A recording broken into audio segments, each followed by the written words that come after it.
Welcome to Crazy Nurse RN Hub, where learning becomes a tradition. Come, join me as we explore the multifaceted world of nursing.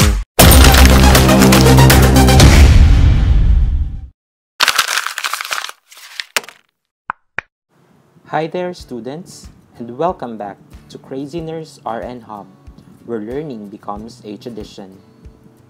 My name is Criselmer Ducanes, nurse educator, teaching medical and surgical nursing.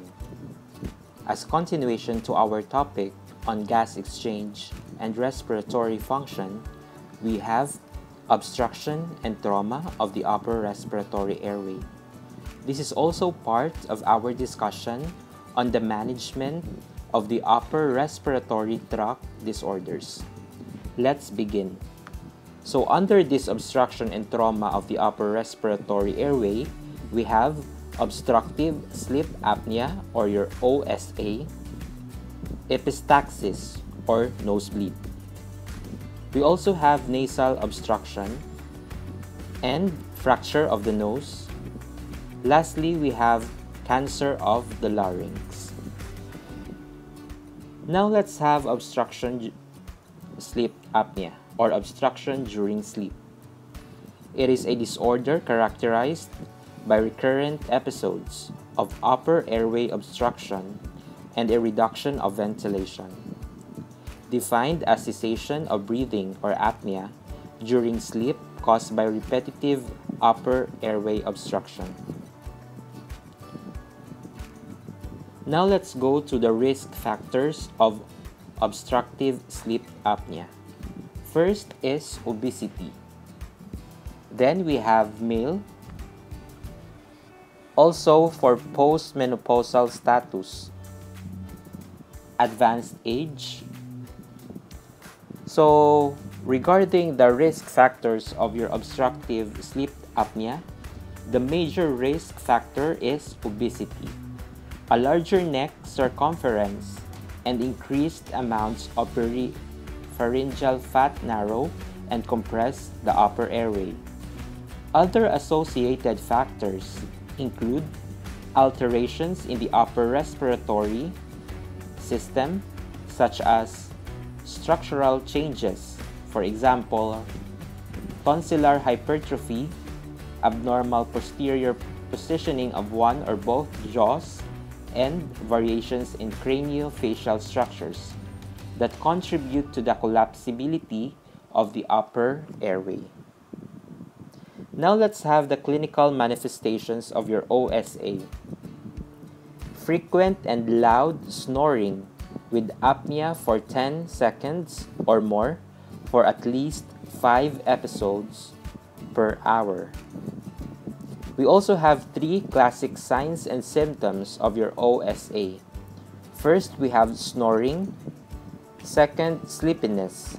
Third, significant others report of sleep apnea episodes. Now let's have the assessment and diagnostic findings. It is based on clinical features plus the polysomnographic finding. So what is polysomnographic finding? It is also known as a sleep study, and it is a definitive test for OSA or obstructive sleep apnea. The test is an overnight study that measures multiple physiologic signals to include those related to sleep. For example, electroencephalogram, electrooculogram, segmental electrocardiogram. Also, it tests respiration, like airflow, thoracoabdominal effort, and oximetry. And it also tests cardiac dysrhythmias through the use of your electrocardiogram or the ECG. For the medical management, we have to instruct our patient to lose weight, avoid alcohol consumption. Also, we have to position the patient properly. So we have the positional therapy. This prevents from sleeping on their back. Okay, So the main cause of your sleep apnea is the drawing back of the tongue, thus blocking the airway during the sleep. Okay, so we have to position the patient. So we have to avoid the patient to sleep on his or her back. Also, we have to provide oral appliances. And for severe hypoxemia and hypercapnia, we use CPAP and BiPAP. So this is an example of your CPAP. It is used to prevent airway collapse. However, your BiPAP, it makes breathing easier and results in lower average airway pressure. So both devices, the CPAP and BiPAP, function to make sure that there is enough pressure in the airway so that the internal structures will not fall back, thus blocking the airway. Next, we have the surgical management. So we perform simple tonsillectomy to correct the OSA. So it may be effective for patients with larger tonsils when deemed clinically necessary or when other options have failed or are refused by patients. So remember, your tonsils, your enlarged tonsils can block the passageway or the airway. We also have your uvulopalatopharyngoplasty. It's the resection of pharyngeal soft tissue and removal of approximately 15 millimeters of the free edge of the soft palate and uvula. It is effective in about 50% of patients. It is more effective in eliminating snoring than apnea. We also have the nasal septoplasty. It is performed for gross anatomic nasal septal deformities. We also have your maxillomandibular surgery. It is performed to advance the maxilla and mandible forward in order to enlarge the posterior pharyngeal region, thus increasing the airway of the patient. Tracheostomy is also performed. This is to relieve upper airway obstruction, but of course it has numerous adverse effects, including speech difficulties and increased risk for infections. These procedures, as well as other maxillofacial surgeries, are reserved for patients with life-threatening dysrhythmias or severe disability who have not responded to conventional therapy. Now let's have the pharmacologic therapy. Some medications are useful in managing symptoms associated with OSA. First, we have your modafinil or your Provigil. It has been used to reduce daytime sleepiness. Also, we have a medication called protriptyline or Triptyl given at bedtime, and it may increase the respiratory drive and improve upper airway muscle tone. Now let's proceed to the nursing management. So first, we have to explain the disorder to our patient. And also, we have to teach them about the benefits of the treatment that they will be undergoing. And of course, we have to educate them about the risk that they will have if this will be untreated. Now let's proceed to epistaxis or the nosebleed. It is a hemorrhage from the nose, and it is caused by the rupture of tiny distended vessels in the mucous membrane of any area of the nose. The most common site of bleeding is the anterior septum. It is where three major blood vessels enter the nasal cavity. For the risk factors, we have local infections such as vestibulitis, rhinitis, and rhinosinusitis. Also, we have here systemic infections like your scarlet fever and malaria. So this could cause epistaxis. Drying of nasal mucous membranes. Nasal inhalation of corticosteroids, examples, your beclomethasone, or illicit drugs like cocaine. Trauma, of course, this could cause epistaxis. We have digital trauma, blunt trauma, fracture, forceful nose blowing. We also have hypertension. So if there's an increased pressure in the blood vessels, so tiny capillaries can be ruptured. We also have tumor, so sinus or in your nasopharynx. We also have your thrombocytopenia. So the patient is prone to bleed because of lack of thrombocytes or your platelets. Use of aspirin. So aspirin is known to cause bleeding. Okay, this is a non-steroidal anti-inflammatory drug. We also have liver disease. Okay, one of the functions of your liver is to produce clotting factors. So if the liver is not functioning well, so the patient will be prone to bleed.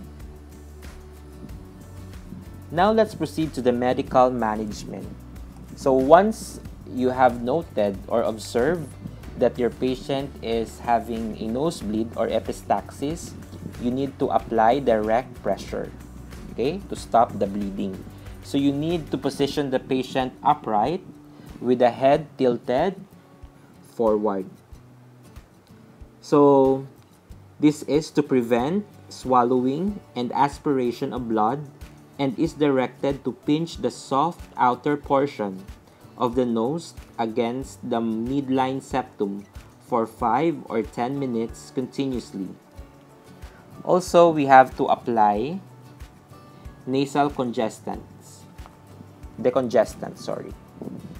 Also, we have to put cotton tampon to try to stop the bleeding. And also apply packed with gauze impregnated with petroleum jelly or antibiotic treatment. Okay, this will serve as a prophylaxis to any bacteria that will invade the open wound or that nosebleed. And also we have to insert a balloon inflated catheter. This is to compress the tiny capillaries so that it would prevent further bleeding. Now let's proceed to the nursing management. So we have to monitor the vital signs, assure in calm and efficient manner. Okay, so we have to relax the patient, and we have to prioritize our ABCs. What are our ABCs? So we have to prioritize airway, breathing, and circulation. We also have to monitor hydration status, cardiac and pulse oximetry monitoring. And also we have to educate the patient about self-care. This includes avoid vigorous exercise, avoid hot or spicy food because hot or warm food can promote vasodilation, thus promoting bleeding. We also have to avoid high altitudes, okay? So because, for example, in a mountain, okay, so there is a high pressure.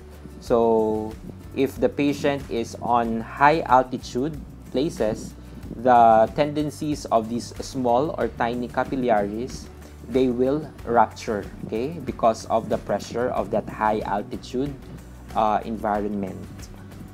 And avoid nose picking, okay, to prevent further trauma and bleeding. We also have nasal obstruction. The passage of air through the nostrils is frequently obstructed by a deviation of the nasal septum, hypertrophy of the turbinate bones, or the pressure of nasal polyps. So persistent nasal obstruction also may lead to chronic infection of the nose. So based on this definition, it is the development of the nasal polyps that would cause the obstruction in our nose. For the medical management, of course, we have to remove the obstruction and treatment of chronic infection, because infection develops if there is a recurrent, okay, or persistent nasal obstruction. Also, we have to administer nasal corticosteroids. This is to decrease the swelling or inflammation. Oral leukotriene inhibitors, okay, this is to also decrease the swelling in order to clear out the airway, okay, from any obstruction. For the surgical management, we have your functional rhinoplasty.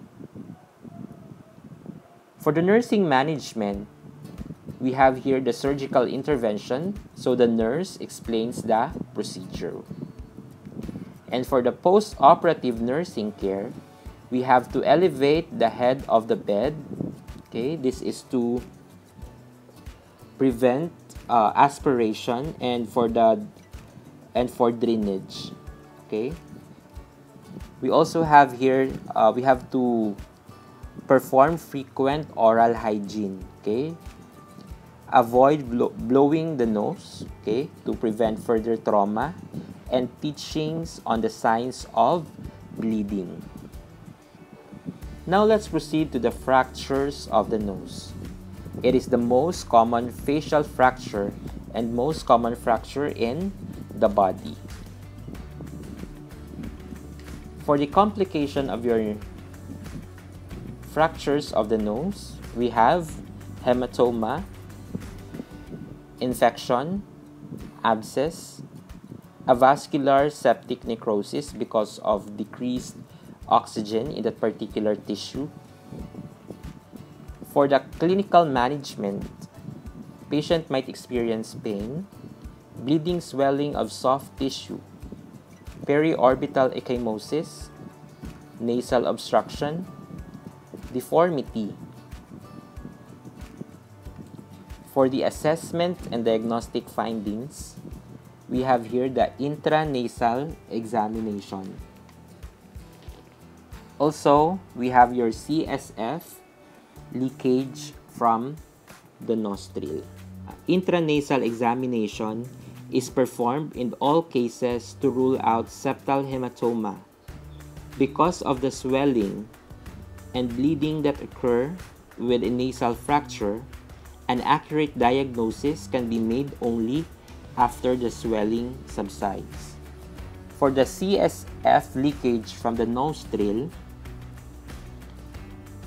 clear fluid draining from the either nostril suggests a fracture of the cribriform plate with leakage of cerebrospinal fluid. Usually, careful inspection or palpation discloses any deviations of the bone or disruption of the nasal cartilages. And an X-ray may reveal displacement of the fractured bones and may help rule out extension of the fracture into the skull. Now let's proceed to the medical management. So we have to provide nose packing, cold compresses because cold promotes vasoconstriction, thus decreasing bleeding. You also have to ensure patent airway, and antibiotics, analgesics, and decongestant nasal sprays are being administered. For the surgical management, we have here your rhinoplasty, septorhinoplasty, and draining of septal hematoma. For your rhinoplasty, it is intended to reshape the external appearance of the nose.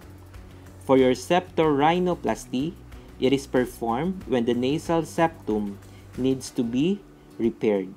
In patients who develop septal hematoma, the patient drains the hematoma through a small incision. A septal hematoma that is not drained can lead to permanent deformity of the nose. So these are the 3 surgical management under the fractures of the nose. Now let's proceed to the nursing management. So we have to apply ice and elevate the head. Okay, so as what I have said, cold compress or the ice promotes vasoconstriction. That means it decreases the bleeding tendencies. Reassuring the patient.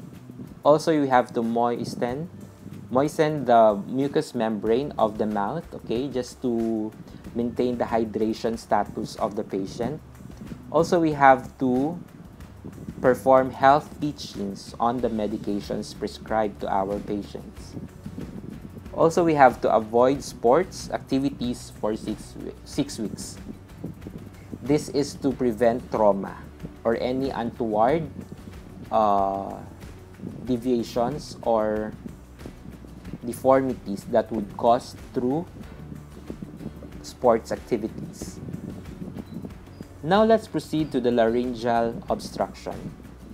Obstruction of the larynx due to edema is a serious, often fatal condition. It may close off the opening tightly, leading to life-threatening hypoxia and suffocation. For the clinical manifestation, we have X-ray. This confirms the diagnosis of laryngeal obstruction. And it may have lower oxygen saturation.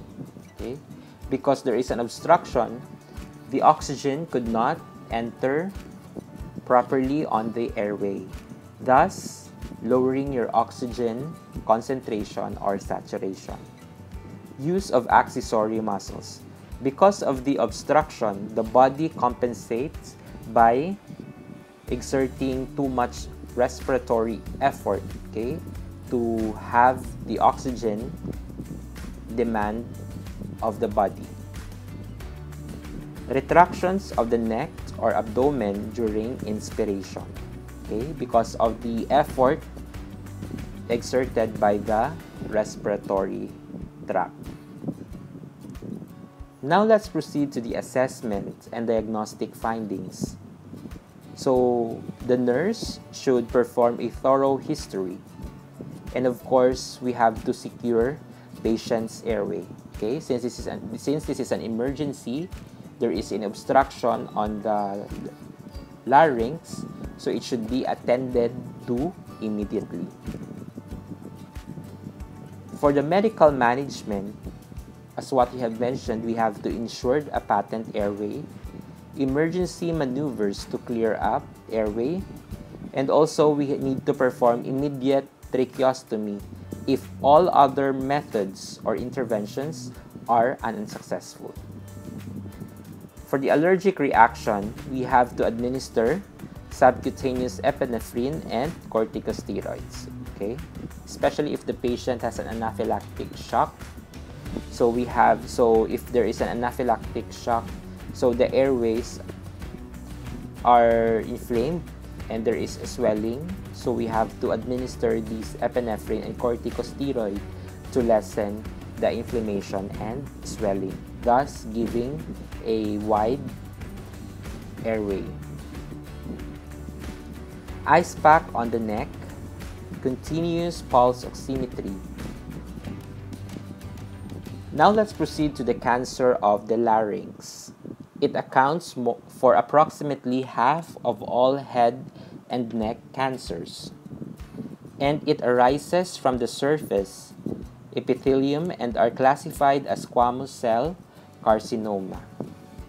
For the clinical manifestations, we have hoarseness for more than 2 weeks, persistent cough, sore throat, pain and burning in the throat, lump felt on the throat. So these are the clinical manifestations of cancer of the larynx.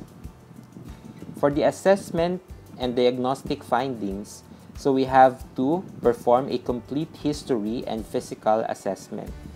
And we have to perform fine needle biopsy, fine needle aspiration, FNA biopsy.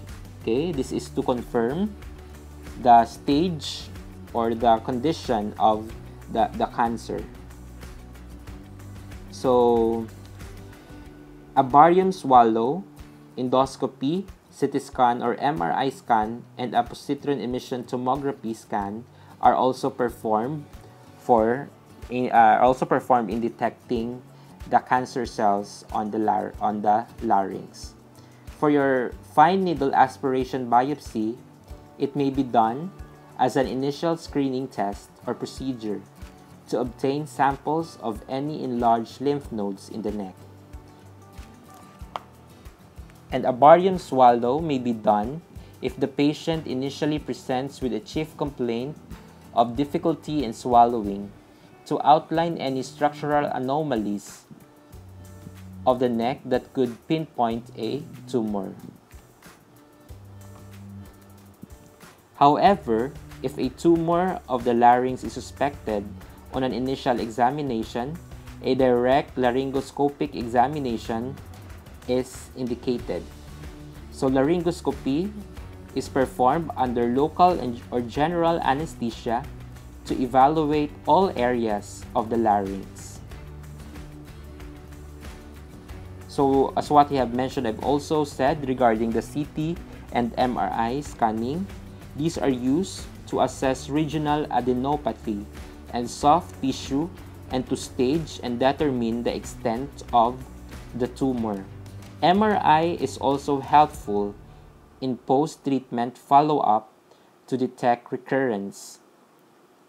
PET scanning must also be used to detect recurrence of the laryngeal tumor after treatment.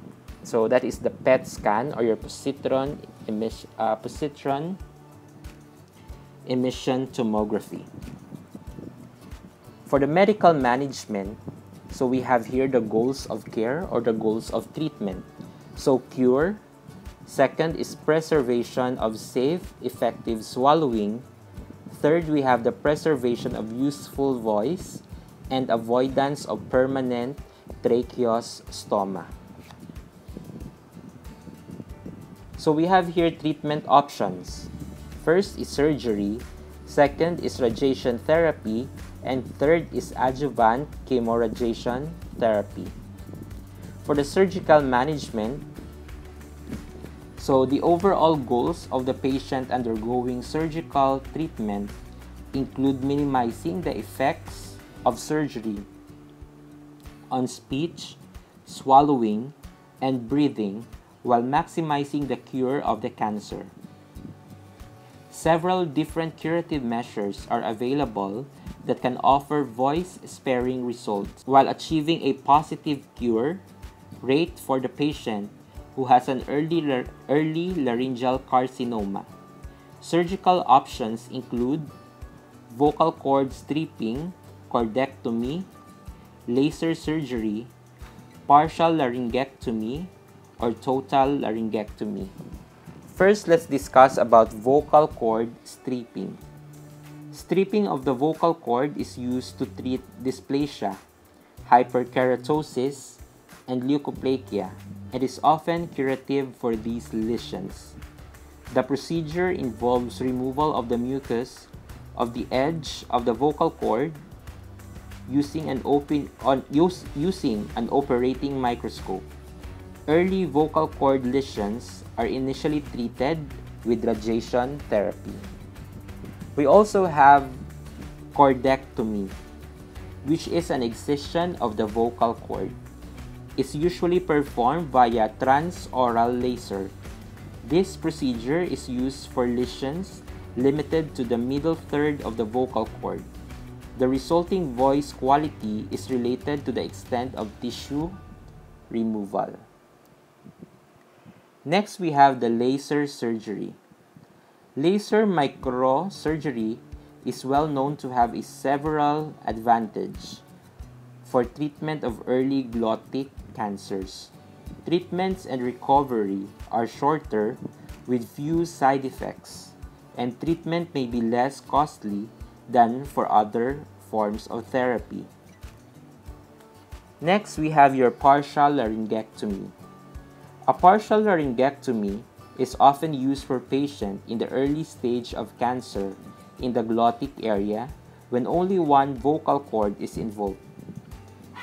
In surgery, it is associated with a very high cure rate. It may also be performed for recurrence when high-dose radiation has failed. A portion of the larynx is removed along with one vocal cord and the tumor, and all other structures remain. The airway remains intact and the patient is expected to have no difficulty swallowing. The voice quality may change or the patient may sound hoarse. For total laryngectomy, or the complete removal of the larynx, can provide a cure in most advanced laryngeal cancers. When the tumor extends beyond the vocal cords, or for cancers that recurs or persistent after radiation therapy. In a total laryngectomy, the laryngeal structures are being removed, including the hyoid bone, epiglottis, cricoid cartilage, and 2 or 3 rings of the trachea. The tongue, pharyngeal walls, and most of the trachea are preserved. A total laryngectomy results in permanent loss of the voice and change in the airway requiring a permanent tracheostomy. So these are the 5 surgical alternatives that we can do for your cancer of the larynx. Now let's proceed to the radiation therapy. So the goal of this therapy is to eradicate the cancer and preserve the function of the larynx. The decision to use radiation therapy is based on several factors, including the staging of the tumor and the patient's overall health status, lifestyle, including occupation, and personal preference. Excellent results have been achieved with radiation therapy in patients with early-stage glottic tumors when only one vocal cord is involved and there is normal mobility of the cord, as well as in small supraglottic lesions. Now let's proceed to the speech therapy. So the patient who undergoes a laryngectomy and the patient's family face potentially complex challenges, including significant changes in the ability to communicate. To minimize the anxiety and frustration on the part of the patient and family, the loss or alteration of speech is discussed with them. To plan post-operative communication strategies and speech therapy, the speech therapist or pathologist conducts a pre-operative evaluation. A long-term post-operative communication plan for alaryngeal communication is developed. The 3 most common techniques of alaryngeal communication are esophageal speech, artificial larynx or electric larynx, and tracheoesophageal puncture. Training in these techniques begins once medical clearance is obtained from the physician. First, let's discuss the first technique, which is the esophageal speech. It is the primary method of alaryngeal speech taught to patients until 1980s. The patient needs the ability to compress air into the esophagus and expel it. Setting off a vibration of the pharyngeal esophageal segment, the technique can be taught once the patient begins oral feedings, approximately 1 week after surgery. First, the patient learns to belch and is reminded to do so an hour after eating. Then the technique is practiced repeatedly. Later, this conscious belching action is transformed into simple explosions of air from the esophagus for speech purposes. The speech therapist continues to work with the patient to make speech intelligible and as close to normal as possible. Because it takes a long time to become proficient, the success rate is low. Now let's proceed to artificial larynx. If the esophageal speech is not successful, or until the patient masters the technique, an electric larynx may be used for communication. This battery-powered apparatus projects sound into the oral cavity. When the mouth forms word for articulation, the sound from the electric larynx becomes audible words. The voice that is produced sounds mechanical, and some words may be difficult to understand. The advantage is that the patient is able to communicate with relative ease while working to become proficient at either esophageal or tracheo-esophageal puncture speech. Now let's discuss about tracheo-esophageal puncture. It is the third technique of a laryngeal speech. This technique for voice restoration is simple and has few complications. It is associated with high phonation success, good phonation quality, and steady long-term results. This technique is the most widely used because the speech associated with it most resembles normal speech. The sound produced is a combination of esophageal speech and voice, and it is easily achieved either during the initial surgery to treat the tumor or at the later date. A valve is placed in the tracheal stoma to divert air into the esophagus and out the mouth. Once the puncture is surgically created and has healed, a voice prosthesis is fitted over the puncture site. A speech therapist teaches the patient on how to produce sounds. Moving the tongue and lips to form the sound into words produces speech as before. To prevent airway obstruction, the prosthesis is removed and cleaned when mucus builds up. So these are the three alaryngeal communication techniques in order for our patients who has undergone surgery due to cancer of the larynx could somehow communicate to their healthcare providers, nurses, and to their family members.